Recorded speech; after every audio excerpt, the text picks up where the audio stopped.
I'm Jane Ann Groom, and this is actually something I wrote a while ago, and I just felt moved to dig it up and find it and bring it in. At a silent 10-day prayer retreat in Louisiana, one morning, I walked a solitary path after breakfast, my mind full, my heart troubled. The sultry air so damp and heavy, my lungs tired already with efforts to breathe after even a short walk. I walked anyway, swatting giant mosquitoes and dodging horseflies and stepping over gigantic grasshoppers. Spanish moss clung to gorgeous ancient live oak trees lining tiny graveyards, one for the nuns, another for the priests. The ghostly image was a peaceful sight for my eyes, even as my body labored under the humid day that promised heavy rain in the afternoon. I trudged around the beaten path. As I passed the little graveyards, my eye caught a tortoise walking beside the blacktop in the grass. I was thrilled to see her because seeing a tortoise takes me back to my childhood.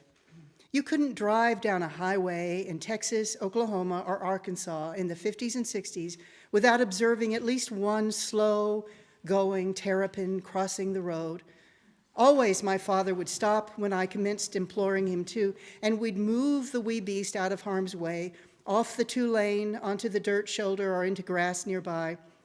Sometimes I even got to put her in a cardboard box, bring her home, and keep her for a while before letting her loose in the yard to wander off. Now, of course, I realize that wasn't right to kidnap her and take her away from her habitat. At the time, it was a treat. I love the slow turtle. And so I was thrilled to see this one lumbering along that summer in Louisiana. Seeing her seemed like an encouragement from spirit. I needed at that time some consolation, something concrete and observable to me through my senses, something that would connect me with my past in a visceral way that inspired me for the future. Just some kind of promise, let's call it that. I remember a friend of mine telling me once when she had received a bad report from a doctor that she needed an operation and treatment.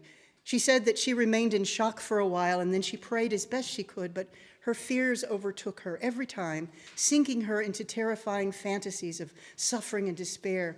But then one late afternoon, as she sat in her garden praying, she opened her eyes to see the sun glinting on a nearby roof, just so, and she felt deep calm.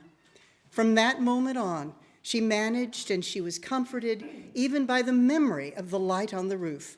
Such a simple sign, light on a roof. Well, I longed for something like that. And here came this boxy little thing, this little tortoise, the stuff of fables and fairy tales, the animal archetype for what is slow-moving and well-timed in all of us. I thrilled to see her. I stopped in my spot. I smiled. I wanted to move her. I wanted to help her on her way. I thought I saw a better path for her than the one she traveled because she was on a narrow, grassy place, and the blacktop path that I walked separated her from the larger woods with endless trees on the other side. She was between the path and the graveyard, and I thought to move her across the blacktop, placing her gently on the cool, grassy side toward the open woods might be the right thing to do. And then I stopped myself, thinking, no. If I move her, I will change her life. Maybe she's a mother. Maybe she has babies somewhere, not really knowing anything about the habits of turtles. If I move her, I thought to myself, I will change her course forever, for the worse, perhaps. She's one of God's creatures. I won't mess with her. Let it be, I thought, let it be. I wanted to touch her, though, just for old time's sake, and I did so, most lightly, on her shell. I stroked her shell with my finger, causing the little head to retreat into her shell. I froze then and waited to see her face peek out, finally. I dared not disturb the course of the little tortoise, for how did I know the best path for a turtle? I barely could discern the best path for myself, and so I went on my way through the day of prayer and silence.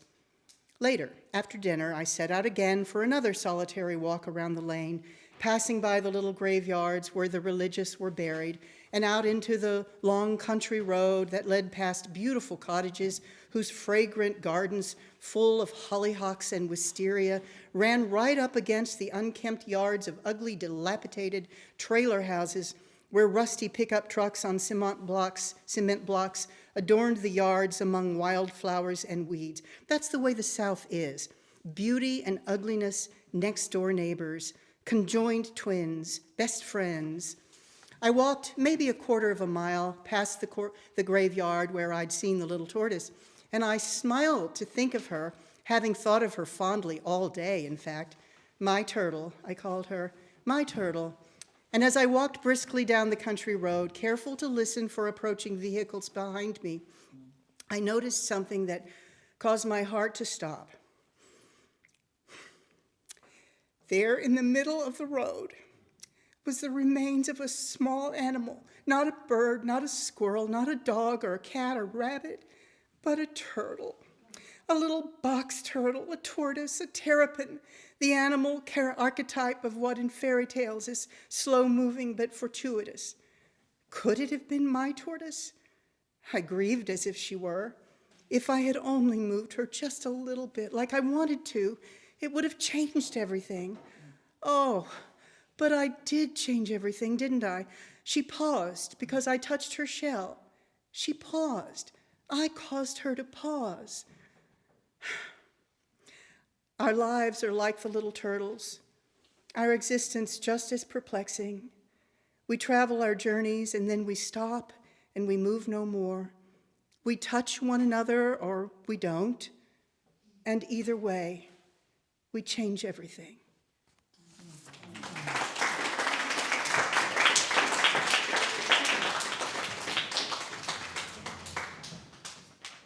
Oh, a microphone. All right. Janice. Oh, I started this 10 years ago? And I worked on it, and then I put it away, and I found it, and I've resurrected it and changed it. And so in the present form, this is Janice. What do you think this place is going to be like, I ask. Who cares, he says, doing a quick fist pump. We're going to see Janis Joplin. Live, baby. Some birthday present, huh? Yes, it is. I love you for this, I answer with a grin. Strolling down East 6th Street, we turn right onto 2nd Avenue and spot the Fillmore East. March 8th, Janis Joplin, Big Brother and the Holding Company, Tim Buckley, Albert King, and the Joshua Light Show, splashed across the marquee in bold black letters. We spot Bill Graham in the crowd of young people mingling, chatting, laughing. The smell of pot, strong.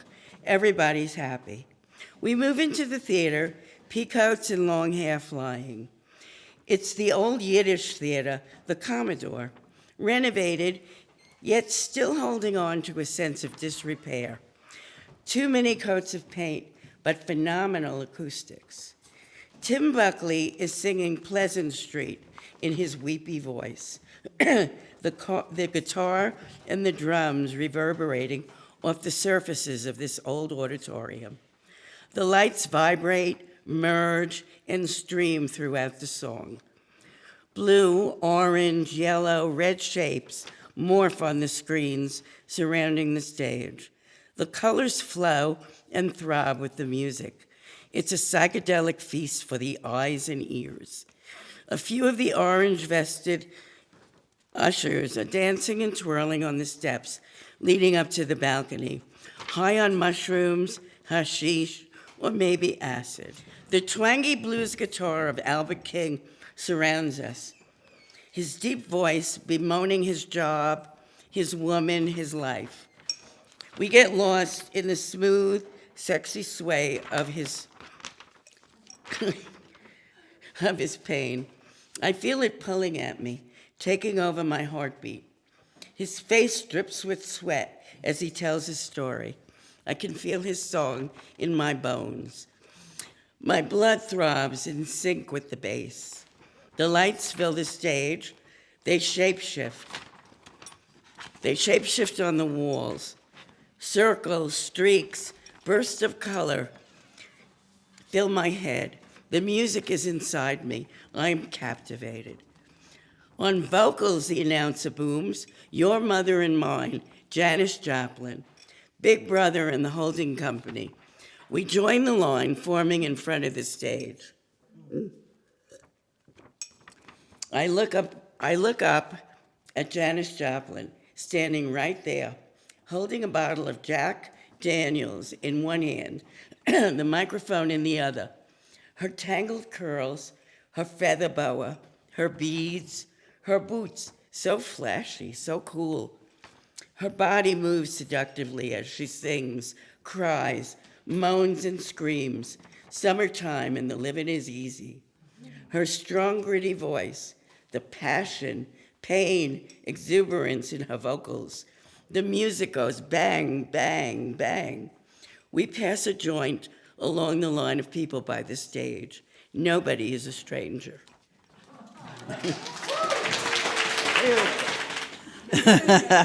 Cheryl, I'm Cheryl.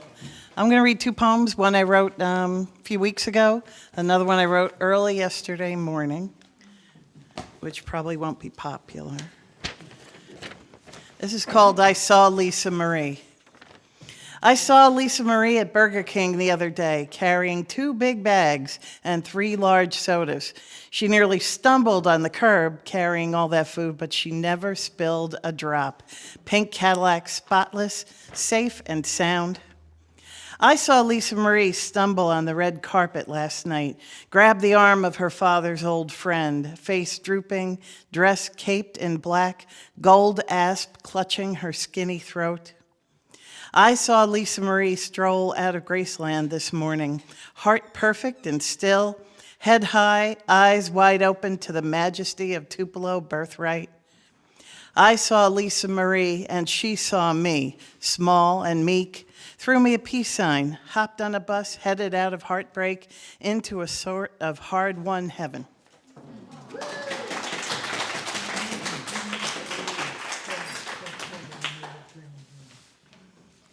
And even though I wrote this here yesterday, it doesn't really have to do with any of the workshops. It's just a couple of images that I linked together in a non-PC poem. It's called No Business.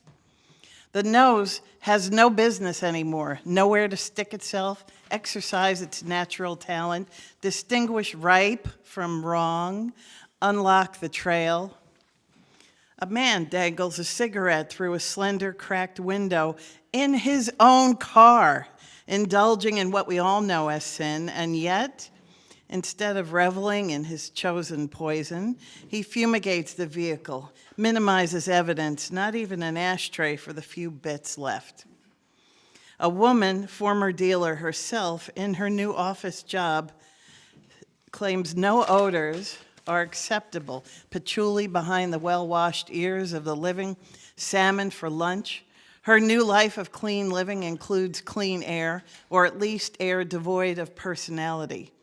What hand lotion? How high the deodorant? Is hairspray really necessary? Like silent movies, life becomes a silent picture, devoid of color, temperature, delicious or obnoxious aromas. Like the old joke, clean air, transparent atmosphere may extend your life, but why?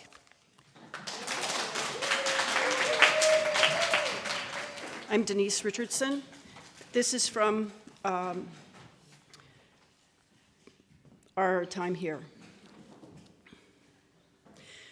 Shadows are lengthening. The wind has swept away the day's warmth. I watch the woman across the street raise the shade in her window. She lights a candle. The flame is safe behind the glass. She leans forward toward the little blaze, and the tiny light shows a crease in her brow in the glint of a tear. As she looks out the window, her eyes reflect the blaze, and I see the tears welling. The flame flickers out as she gently blows toward it, creating a mist on the window glass. She pulls the shade down.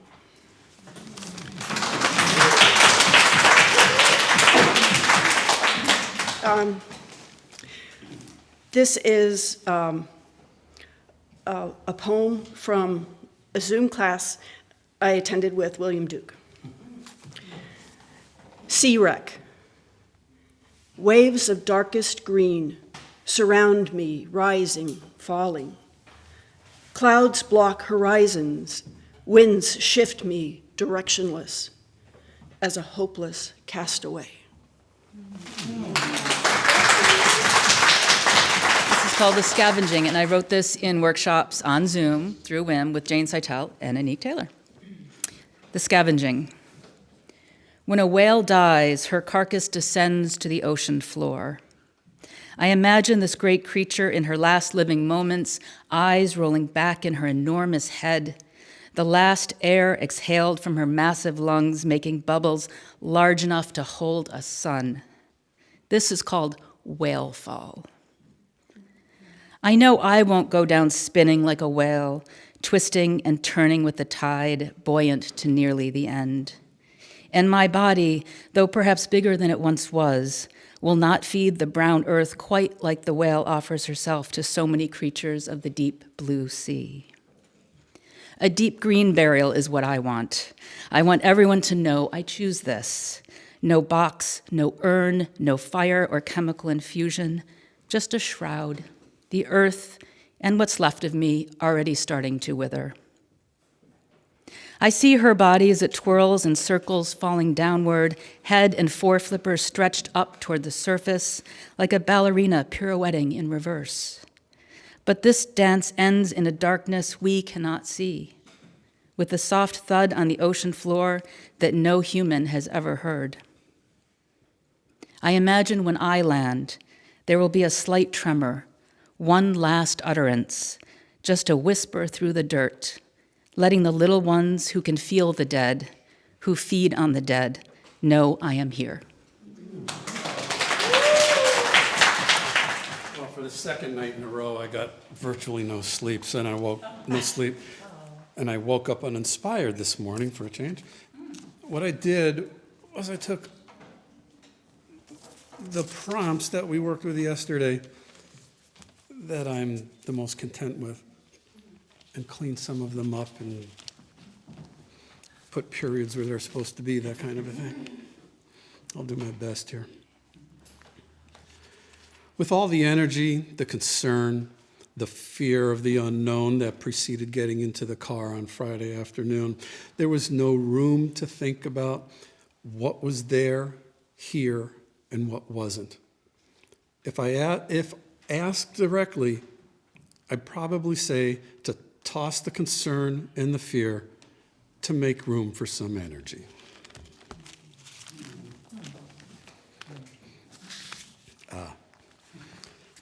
Truth told, the title of this I stole from, I'm sorry, I don't remember who said this, in a comment after I read it last time.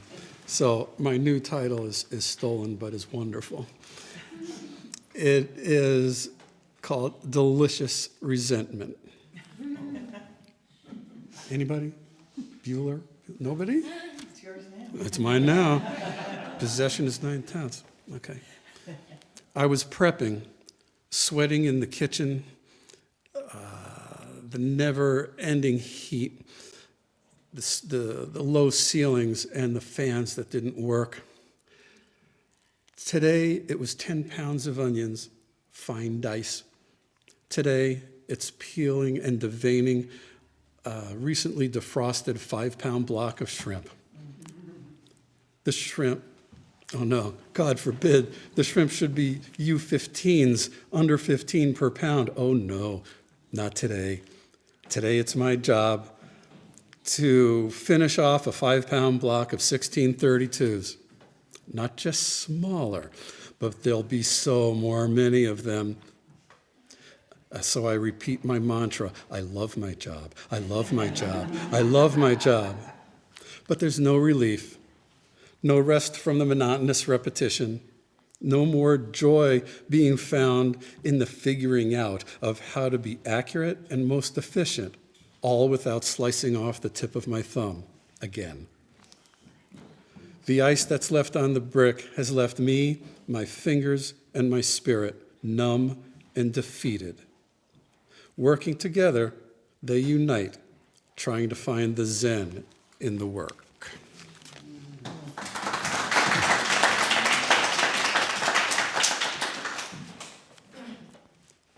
I came to this life to do better than my last life. The last life I don't remember. So the reincarnation system is inherently flawed. And doing better now just seems moot.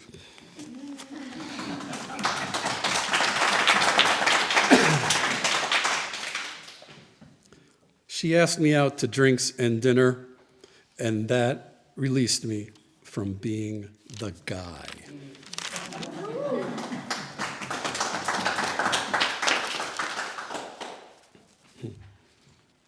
I never knew that the first time I would make love with a woman, all my counselor friends at summer camp had heard the racket. The next day was filled with knowing smiles and a living room couch that had seen much more than the dance counselor and myself.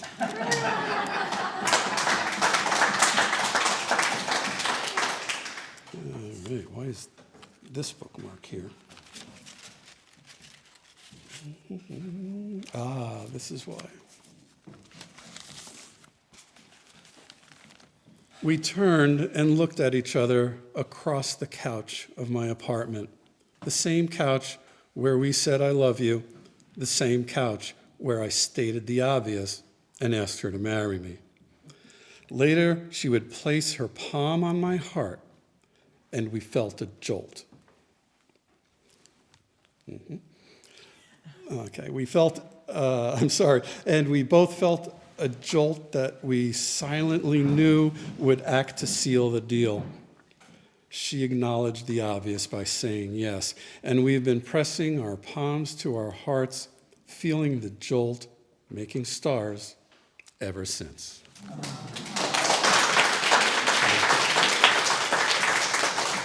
This is the first thing I wrote thanks to Thad's group in New York City. When Irish eyes weren't smiling. I don't want to return to Ireland, but I need to apologize. Back in 1976, when I was 21, I wanted to discover my family roots. With no Henry Louis Gates Jr. around, I headed out on my own, armed with a snapshot of an old watercolor painting of a classic-looking Irish cottage. Whitewashed stone walls, red door, thatched roof, and a wisp of smoke meandering out of the chimney. A charming Airbnb for a vacationing couple or small family. Handwritten on the back of the photo was Rosnallach, County Donegal. My grandmother was born in this house in 1892. Getting to Donegal by train was easy, but Rosnallach was not on any map. Strangers gave me information and directions. It was not a town, it was not a village, it was a church, Protestant. This was that part of Northern Ireland. A kind soul who recognized the cottage in the snapshot pointed me in its direction. After a brisk 45-minute hike, I looked up. There it was. My expectations of inevitable change over the decades were all wrong, and happily so. The building had not changed at all. Grandma had told me that the property had left the family long ago, so as I approached the door, I practiced what to say. I knocked. A rosy-cheeked Maureen O'Hara-ish woman with red tousled hair greeted me with a broad smile. She ushered me right in. Children were bouncing around in play and froze at the sight of a stranger. After quick introductions, they all went back to play. My host led me outside and showed me the property. The view was spectacular. Situated on a high bluff, looking across a glen and down to the sea, where powerful waves crashed onto massive boulders. I was mesmerized. The word green seemed totally inadequate.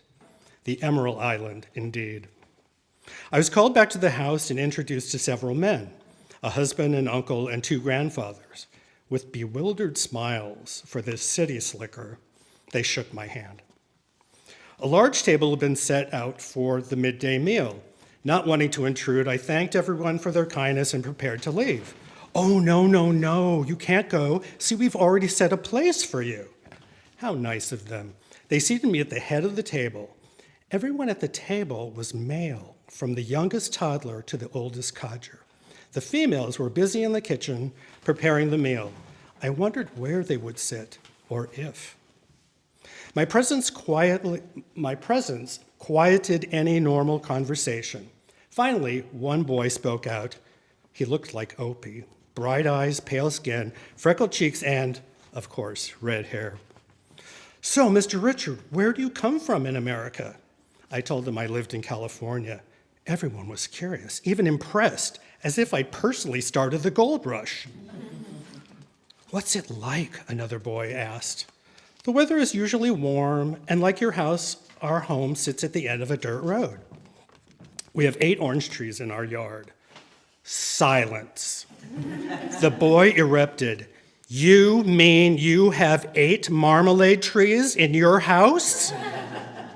After a beat, I realized that the closest thing they'd ever seen to an orange tree was a jar of marmalade. I nodded yes. The food arrived, interrupting our conversation. The women put out a spread of plates and bowls. Since the conversation had lagged, I picked up my spoon and dug into the bowl by my plate.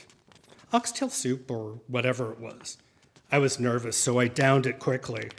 When I looked up, I saw something I will never forget.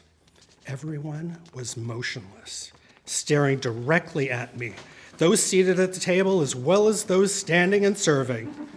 The room was filled with an awkward silence. Finally, the boy next to me turned to his brother and said, "I think there's a little bit more left in the kitchen."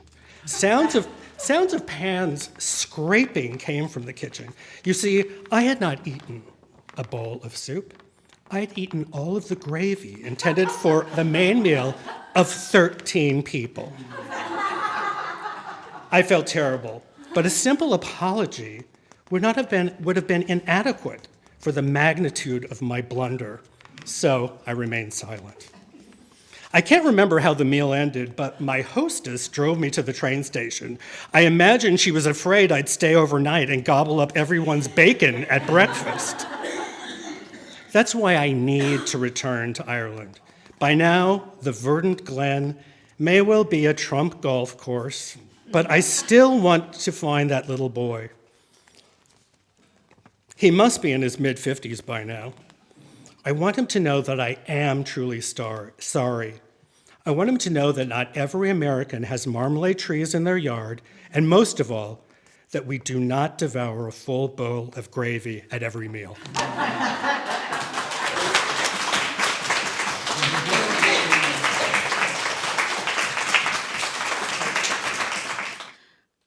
Listening to my big fat brain aneurysm. John's Bog and Store Productions. Opening scene, a slum dwelling somewhere in a nearby unnamed megalopolis on a bright and poignant chilly fall day. Yarrow is sitting on a wooden kitchen chair scavenged from the garbage, gazing out at the window at the autumn scene unfolding. Characters, only 2. This is a no frills, no budget show. Big fat brain aneurysm. BFBA, a bubble on an artery in her brain. Yarrow, an aging juvenile delinquent of an undeterminate birth date. BFBA. What a gorgeous, beautiful day. Not like the past, BFBA. What a gorgeous, beautiful day. Not like the past 3 days. Pouring rain, sleet, fog. It's a heavenly day. It sings the opening line of the song Heavenly Day. Oh, heavenly day, all the clouds blew away. Got no trouble with anyone today. The smile on your face, I only live to see. Yarrow. What's that ungodly racket? Raccoons in the attic? Let's see. My landlord is too cheap to turn on the furnace. That's not heat banging in the radiators? What could it be? BFBA sings the next line. It's enough for me, it's enough for me. Come on, sing along, Yarrow. Oh, heavenly day, heavenly day, heavenly day. Yarrow. Maybe it's the crickets that I could catch in cages and sell under the 46th Street subway stop next to the tamale sellers and homeless hoarder meth heads. Maybe I'm finally having a bona fide nervous breakdown, a psychotic break with reality, unlike all those other times when people hear voices, they're labeled crazy. I might wind up with a mental health stigmata. What if I turn out to be a gumata with a stigmata? BFBA, tomorrow may rain with sorrow. Here's a little time we can borrow. Forget all our troubles in these moments so few. Yarrow, muttering under her breath. I'd like to forget all about you for all time, for an endless, complete eternity. I'm just going to ignore you. Maybe you'll go away. Ha! What's that you say? Gosh, I just love that song, and it's so bright out today. The leaves all golden and crimson, drifting to the ground. The nearly bare branches so poignant. The crunching of dead leaves as our neighbors sweep them up. It's like I'm inside the song. Puts me in mind of the seasons of my life. Yarrow. Ha! Your life. This is my life. Leave me alone. You have no life without me. You're a parasite. I didn't even know you were up in my head until that creepy ER doc said his words that battered me like a punch straight to the nose on my face. You have a very large brain aneurysm. You've had it for some time. No, don't start crying, you old lady. How dare you, an American of the peasant caste, weep in front of me, a licensed physician. BFBA. Wouldn't it be nice if you just listened to me for once? Once? That's all I've been asking you. I've been trying to get you to hear me for years, decades. That means time in sections of 10 years plus 10. I was there in the ER on the gurney when the good EMT put you in the wall, put you right by the wall when you were puking your guts out. Not very ladylike, in the bed next to poor homeless Robin, whose friend CJ from Steinway Street took her to the ER, who was put in the bear hug machine when her temperature dropped way too low. By the way, the ER doc did not say that. He did not call you an American of the peasant caste, nor did he tell you to stop crying. You're embellishing and embroidering your stories. I know who you're trying to impress, but this is just little old me. Yarrow, did you see that expression on his face? You witnessed him striding away in disgust and not looking back once to see my tears. He refused to see how scared I was to die or to have my skull cut open to get rid of you. You are the problem. You're not so little. You're giant in the land of brain aneurysms. What do I need you for? I lived all these years without knowing you were lurking under my skull, my good, thick Irish American skull that I inherited from my sainted mother, the only thing I ever got from her after she abandoned me, a helpless infant, on the doorstep of the Rockaway Playland Ferris wheel ticket booth. BFBA. Bring out the violins and Kleenex. You're just lashing out. If only you would hear the wisdom of brain aneurysms and how much richness I bring to your life. I'm hearing anger and rage, not good for your blood pressure, not good for that Girl Scout image you try to project. Yarrow. You accuse me of embroidering and embellishing. You have a factory of lies, and the entire crew is doing overtime. No, triple overtime. I don't need you. I don't even want to think about you. You're an energy vampire. If you were a person, I would block your phone number and email address. Just shut the bleep up right now. I could call 911 on you. Well, I sort of did when the earthquake happened. The one that was in my skull. I'm the only person who had to be slid in an ambulance like an overdue library book.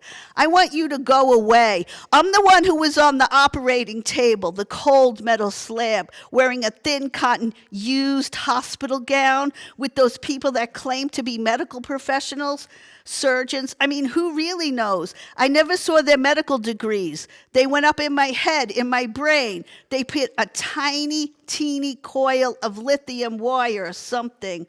I want to believe it's a lovely blue-green color. We'll see if it's all cracked up to be. And soon you will be history, big fat brain aneurysm. Bye, Felicia.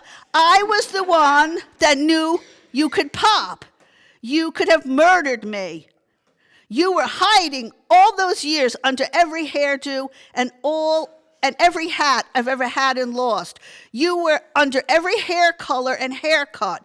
You were already in there when the orphanage ladies dragged me, a 4-year-old child, kicking and screaming to cut and curl, when they would say, if you don't sit still, the hairdresser is going to stab you with her scissors. You were a filthy little secret, like termites or dry rot in a house, or like a crazy boyfriend who's married with a wife and 2 children, and other unknowns too sad to mention. You've been a mystery poking out of my skull that crept up on me when I wasn't looking. Sometimes I think you're poking out of my skull. I touch the back of my head in line with my left eye to try and find you. You've been pushing on my pituitary gland this whole time. God damn it. They tell me if I have to go to the ER if I have the worst headache of my life. And I always think, is this it? Is this the worst headache of my entire life coming to mess up this day? Is this brain aneurysm going to kill me today? They tell me I must go to the ER if I have double vision. I'm always checking if there's 1 or 2 of anything. I think you should apologize to me for your very existence. BFBA, off the pills again. You still seem dizzy. Must be the vertigo. Why don't you go eat bonbons and lie down? Yeah, go ahead and gain some more weight. Or why don't you drink Rheingold beer or go immolate yourself like a dim-witted Buddhist would? Ask yourself, what would Jesus do? Jesus would climb up on a tree and die. Go ahead, make some kind of statement, as if anyone would care. You've got so much hostility towards me, and I'm just a bubble on an artery in your brain. It's your fault for having weakness in your veins. You invited me in. I was there the morning of the neurosurgery, 6 a.m. You could not eat or drink water after midnight, but you kept asking them again and again, how did I get this? You asked the nurse, you asked the orderly, you asked the physician's assistant, you asked the nurse practitioner, you asked that nice anesthesiologist, how did this get in my brain? You never ever remember what they tell you. They don't know. Nobody knows how I got here, but I'm here, I'm in your head. Yarrow, shut up, I hate you. Die, why don't you die? BFBA, when I go, you're coming with me. That's how us brain aneurysms roll. I'm a professional. I never threaten anybody. I just do what I gotta do. I decide I'm gonna blow up this spot and boom, that's it. You could be cooking dinner. You could be sweeping the floor. Like you could be lying on your bed watching TV on your cell phone with that weird neck brace you like. And yup, when I pop, you can die.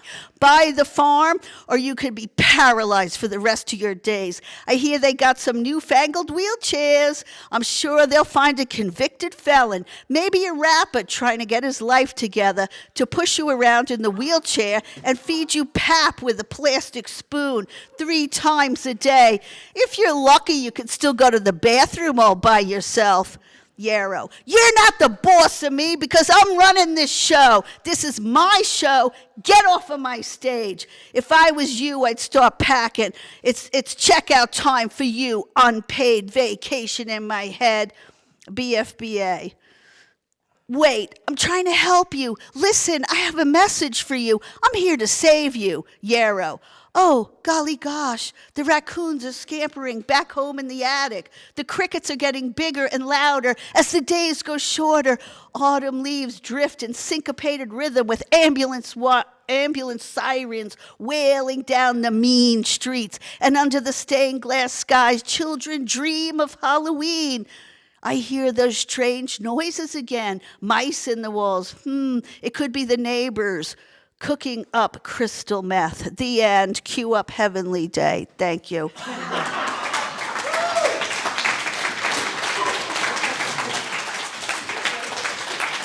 I saw a little frog today. He looked so sad and lonely. I bent down and asked him, "Are you my one and only?" He looked at me and I could see the yearning in his eye. I picked him up and kissed him. I heard him croak and sigh. "Alas, my lovely lady, the magic doesn't work. Why would you kiss an ugly frog? Have you got some kind of quirk?" I looked at him and dropped him. I wiped my mouth and spit. What in the world was I thinking? Frog kisses taste like shit.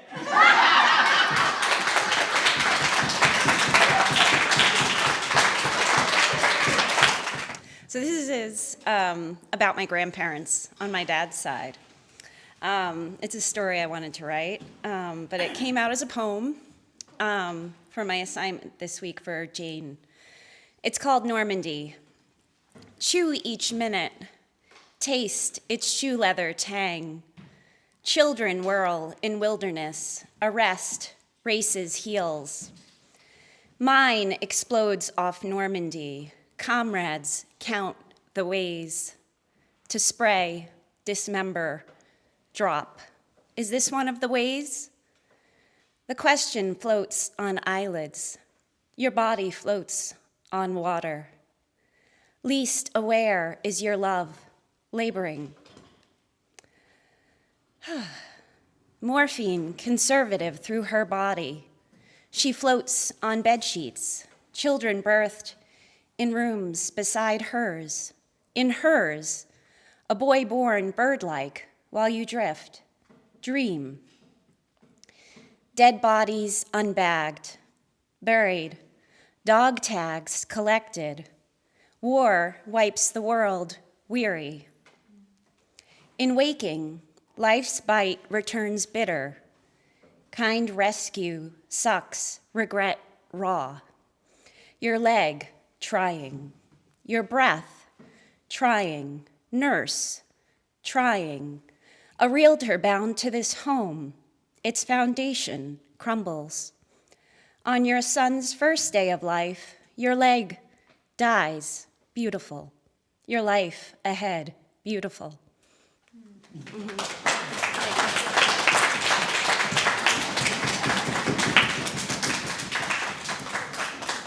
Marge Petrowski.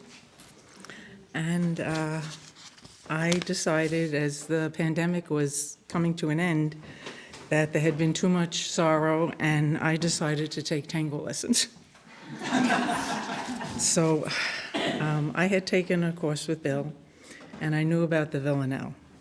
So I wrote this. It's called The Architecture of the Tango Dance.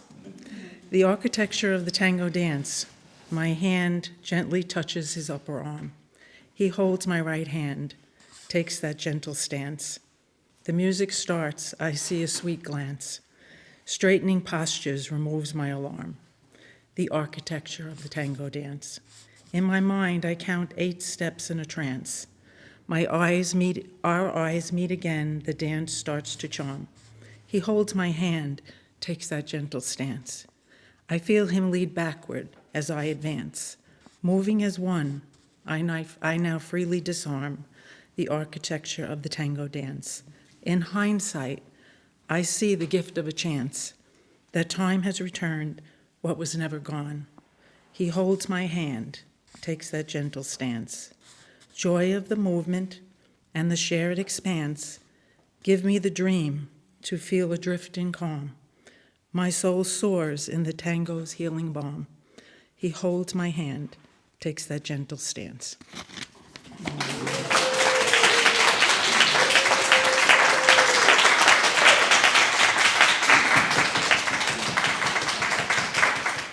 Then I rushed home. I rushed home to my lover, Jeannie. Then I rushed home to my fiancée, Jeannie. Then I rushed home to my young wife. Then I rushed home to my pregnant wife. Then I rushed home to my wife and son, Will. Then I rushed home to birthdays, anniversaries, holidays. And then I rushed home to attend school plays, pageants, playoffs. Then I rushed home to take Will to the doctor and later to the hospital. Then I rushed home to find him graduating and leaving home. Then I rushed home to refit the house for us empty nesters. Then I rushed home to pack for the carefree trips that Jeannie and I were to take. Then I rushed home to meet Megan, Will's fiancée, and then I rushed home to help them make their wedding plans. Then I rushed home to find Jeannie not quite herself. And then I rushed home to hear the diagnosis. Then I rushed home to get Jeannie to a dozen doctors and hospital procedures. Then I rushed home realizing I was now her full-time caregiver.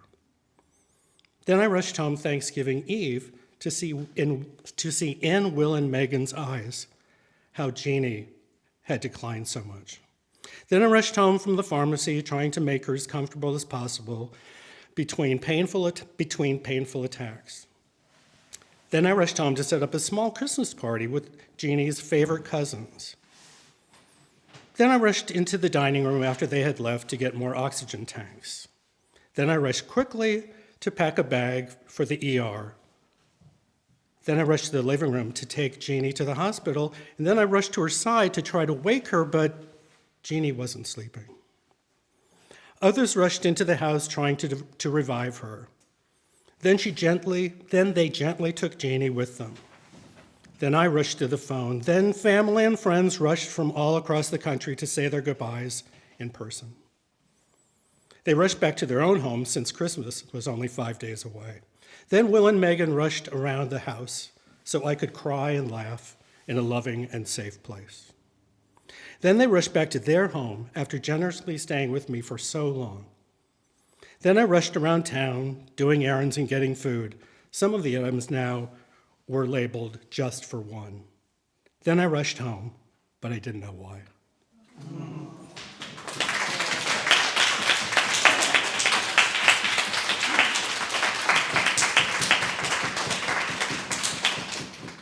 Hello again, Angie, Soma. Hello. I wrote both of these here. The first prompt was seeing something different, or seeing something in a new way, or to speak about something mundane differently. At the table in the room, with walls the color of tea stains, my grandmother's long nails, brittled by tobacco, and New York's 5 a.m. windy winter train platforms grow thick with age, like rings inside of tree trunk. No longer painted, they sit, perched arthritic talons against the ancient wood tabletop. Swung in moments of perceived disrespect, coffee stains slapped to the head for dropping plate, spilling milk on shag carpet. Once strong, with forceful pointing index finger and enameled nails shiny as wet ink blots, the saliva glistening in slackened corners of her mouth. Now clawed, curled, shriveled by nothing but the great equalizer itself, time. Clutched to her breast, aching from swelling, burning like hellfire she's been so afraid of her entire life, yet still entangled in rosary beads. Why didn't I reach across to hold her hand?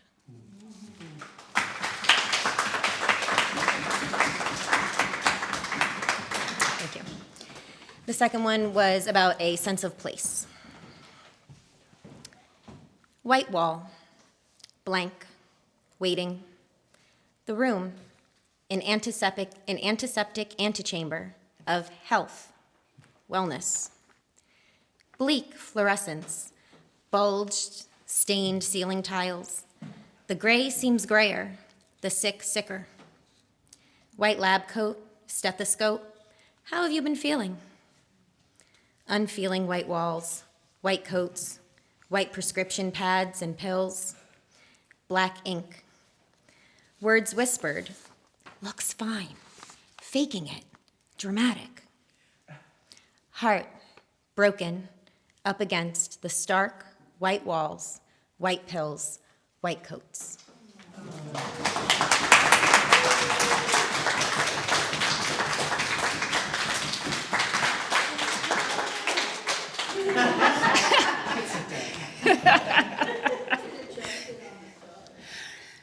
The first is just a piece of microfiction called The Fair Lady Bramble.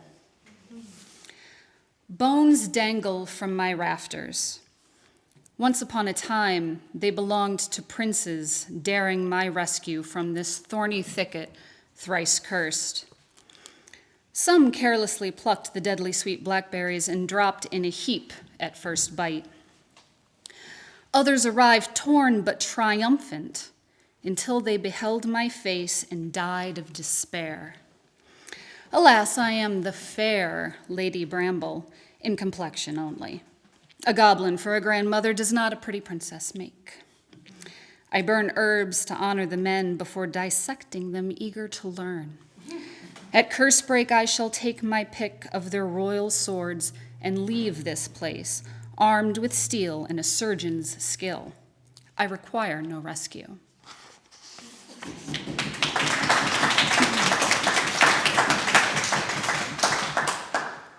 And then this is a poem, I suppose. Yes, it is. It's very good. It's been rattling in my head, and my new friend Angie helped me with it. She is always moving. Even when she is most quiet, she carves. Over the years, she's carved her own space. Thinking that what we see is all she is, we forget what she can be. When she is quiet, we claim her. We capture her beauty and call it our own.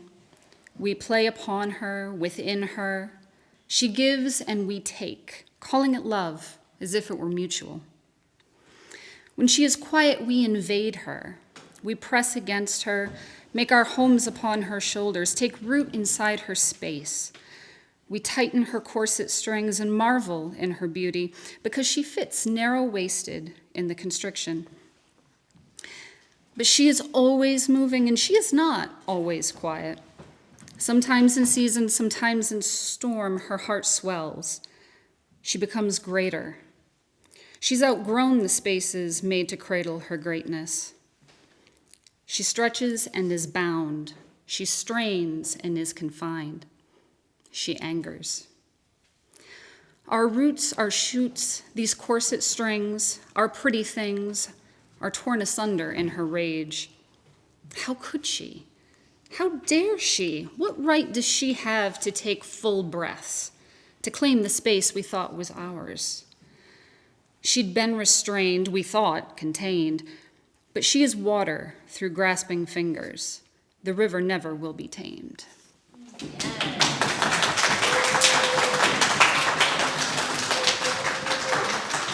Joan, and this was from Sheila Myers when we were doing the mundane description. So, John dropped off the cord of wood, and now it lays in a jumbled pile, blocking anyone from parking in the garage until it is moved piece by piece into a manageable stack. Laura reminisces about a time when this was a chore relegated to her husband or the kids, but now she is alone and there is no one to stack the wood but her. She puts on her work gloves and begins, picking up 2 pieces of wood at a time, laying them side by side against the garage wall. The stack grows slowly, and the pile looks just as small as when she began. But she continues to add to the pile. Soon she is choosing the pieces more deliberately, looking for pieces that will fit together more snugly. This flat piece fits on top of the other. This wedge fits perfectly into that space there. The task becomes meditative. It requires thought, but not too much. When she places the last 2 pieces of firewood on the top of the pile that is now taller than she is equal parts relieved that it is done and satisfied at its completion.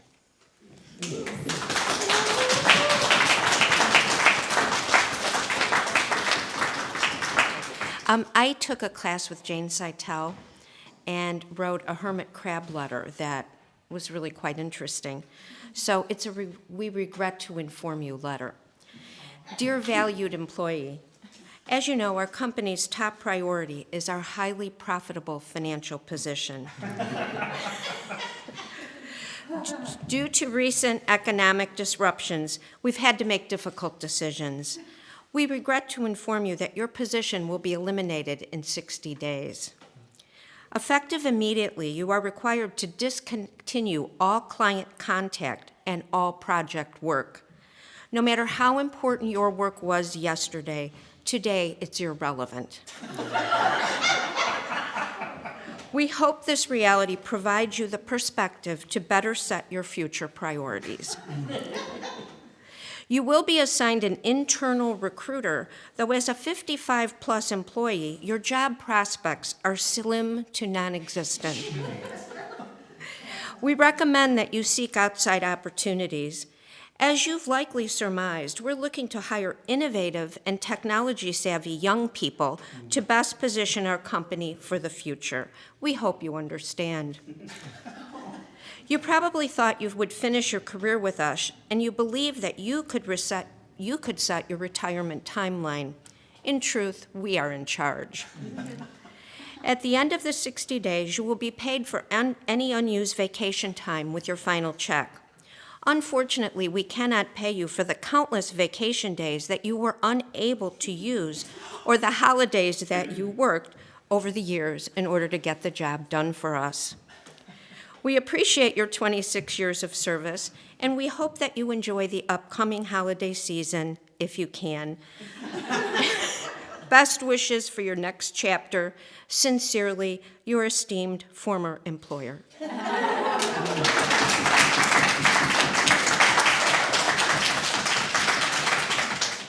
All right, this is an old one. It was published in Sky Island. It's an online magazine, and it's actually a really nice one to get rejected from. They write nice letters to you. So. I read an article about a new color blue, and this is about that. Yin Men. Cerulean, azure, indigo, bold lapis lazuli, blue obsession, star hot, glacier cold. Kandinsky played in puddles of its power. Mark tamed its wild manes. Carl gave it to children. On being blue, bluettes, the bluest eye, blue horses rush in. Is it a wonder the Hope diamond and tanzanite, the rarest gem, are both blue? Mother Nature saves it for her favorites. There's a reason it's called royal. When my mother pulled crayons out of the closet coloring book on the table, I'd pull midnight from the box, the color where ocean loses itself in sky every time. Draws us in, turns in upon its center, and heaven expands at once. Bluetooth opens worlds, blue screen shuts them down. Transcendence leads us in flight in pursuit of the infinite into the deep yonder and coils tight inside our sadness. Lazarus's lips, litmus test. Recessive gene gives rise to desire. Chart topper around the world, the color of calm and earthrise from Apollo's window and the rivers of our veins. We can't fathom about blue sky. What we can't fathom about blue sky is its imperceptible, perpetual motion of blue light waltzing Earth's uneven breathing. Yttrium, idiom, manganese, an equation at 2,000 degrees, 2 centuries in the making, an accident mixed with oxygen, a loose luminescence, indelible, vibrant, God gift, Oregon blue.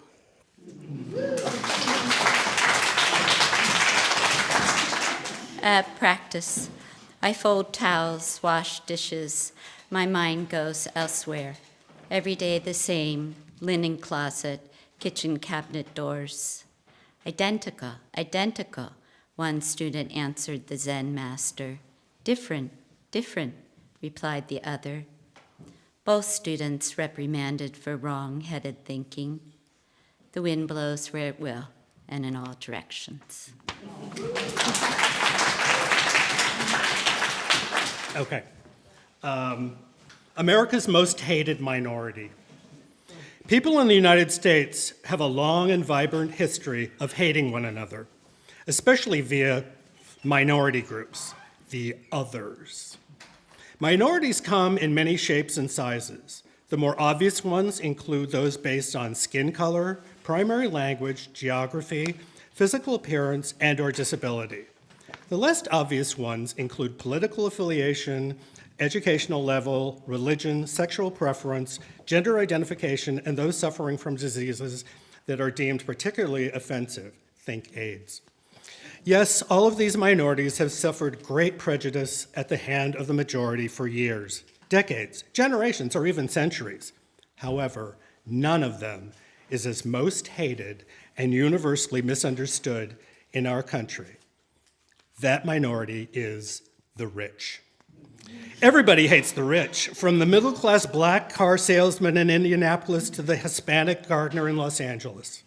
From the single mom stocking shelves at Target in Tucson to the disabled grandmother who has to work at the neighborhood bodega on the south side because her Social Security check just doesn't cover her expenses. Even the well-to-do architect in Austin, just laid off from his six-figure job due to his firm's bankruptcy, is seething, mostly because the board of directors legally stole his pension. To this rule of virtually universal loathing of the wealthy, there are few exceptions. These include yacht builders, Rolls-Royce showroom owners, and of course, tax accountants. Even the rich hate the rich, that is, in a stratified way, meaning the merely rich hate the moderately rich, who hate the very rich, who hate the extremely rich, who hate the super rich, who hate the uber rich, who hate the ultra rich, who hate the obscenely rich, and all of the rich, actually all of America, hate Jeff Bezos. There is also another rift among the wealthy. This is between the nouveau riche and those who have gained their wealth the old-fashioned way. They inherited it. There is one extremely odd fact about this unknown and sometimes unknowable coterie of the rich. Despite being the most despised cohort in the general public, it is the only minority that virtually everyone wants to join. Think of it. Who doesn't want to be part of the wealthy minority? That is totally against the norm. That is, how many Americans would give up English for Urdu? Are Protestants secretly yearning to be Catholics? Some straights might like rainbows, but do they feel a strong need to join the LGBTQ ranks? The answer to all of these is, of course, no. And this dichotomy also underscores another question. Exactly when did filthy rich become such dirty words? To be fair, the plight of the wealthy also deserves examination. Much like homosexuals, up until a couple decades ago, the rich minority finds it extremely necessary to be highly closeted. This is more social reasons than the fear of theft or being taken advantage of. If they pick up the check too often at a restaurant, eyebrows are raised.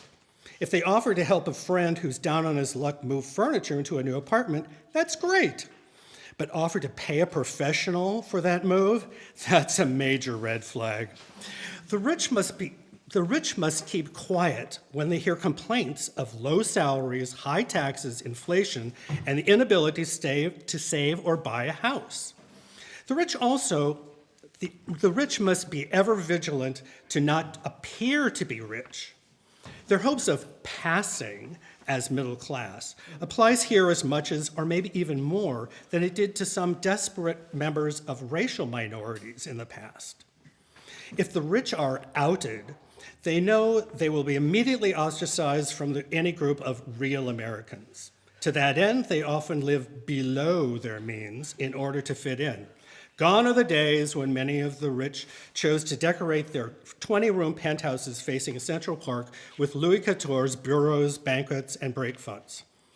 Beyond being just ostentatious, such gaudy items also carry the quiet reminder that there was no Louis XVII. And the rich know exactly why that happened. This should be considered since they are often not openly allowed to assimilate to regular American society. The rich are extremely lonely. They fly on private jets. They are relegated to vacations on stark private Greek islands. They have Harry Winstons closed to the public when they need to shop for some new baubles. The gated communities of the rich are not there to create any sense of group membership or belonging. In them, there are no community pools, shuffleboard courts, or rec centers where neighbors are encouraged to congregate. No, it is simply a compound to keep their hoarded booty away from the envious eyes of the majority. And each of the individually barricaded mansions hide their bounty from their walled-in, well-heeled, and always jealous next-door neighbors as well. Another sign of desperation, rumor has it, is to self-identify. The rich have a secret handshake. Obviously, the details are not well known, but it is thought that each hand must be sporting at least 3 different rings made of precious metals and bearing significant stones for the handshake's message to be properly conveyed.